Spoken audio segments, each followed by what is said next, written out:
Question 4. Go behind the Iron Curtain, USA.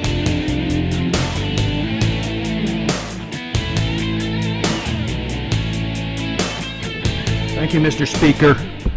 The last nail is being driven into the coffin of the American Republic, yet Congress remains in total denial as our liberties are rapidly fading before our eyes. The process is propelled by unwarranted fear and ignorance as to the true meaning of liberty. It is driven by economic myths, fallacies, and irrational good intentions. The rule of law is constantly rejected, and authoritarian answers are offered as panaceas for all our problems. Runaway welfareism is used to benefit the rich at the expense of the middle class. Who would have ever thought that the current generation and Congress would stand idly by and watch such a rapid disintegration of the American Republic?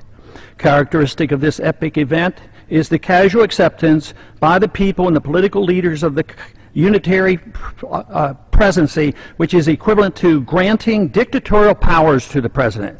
Our presidents can now, on their own, order assassinations, including American citizens, operate secret military tribunals, engage in torture, enforce indefinite imprisonments without due process, order searches and seizures without proper warrants, gutting the Fourth Amendment, ignore the 60-day rule for reporting to the Congress the nature of any military operation as required by the War Powers Resolution, continue the Patriot Act abuses without oversight, wage war at will, treat all Americans as suspected terrorists at airports with TSA groping and nude X-raying.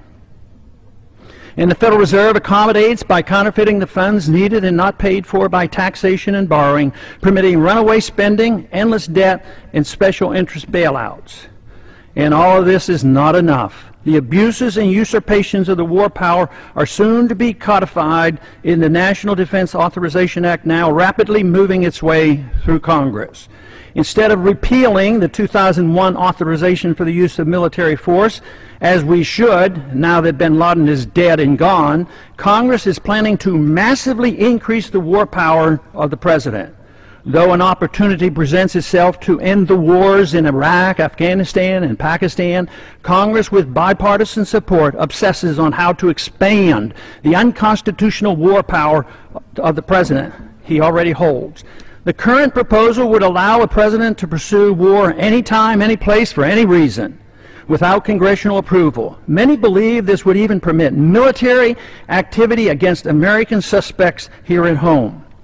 The proposed authority does not reference the 9/11 attacks. It would be expanded to include the Taliban and associated forces, a dangerously vague and expansive definition of our potential enemies.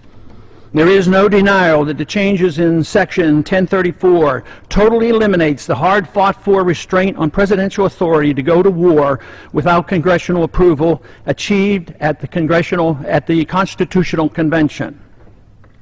Congress's war authority has been severely undermined since World War II, beginning with the advent of the Korean War, which was fought solely under a UN resolution.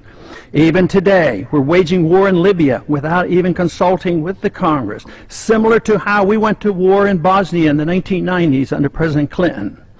The three major reasons for our constitutional conventions were to guarantee free trade and travel among the states, make gold and silver legal tender, and abolish paper money, and strictly limit the executive branch's authority to pursue war without congressional approval.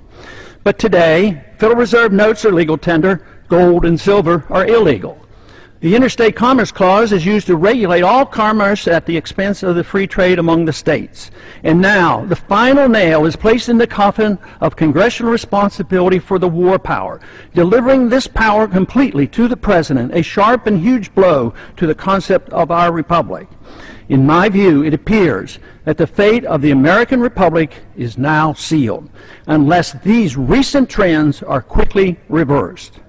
The saddest part of this tragedy is that all these horrible changes are being done in the name of patriotism and protecting freedom.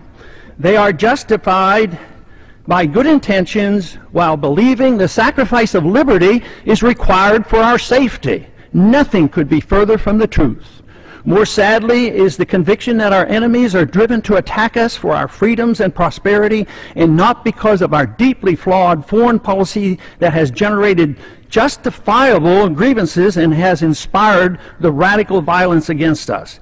Without this understanding, our endless, unnamed, and undeclared wars will continue, and our wonderful experiment with liberty will end.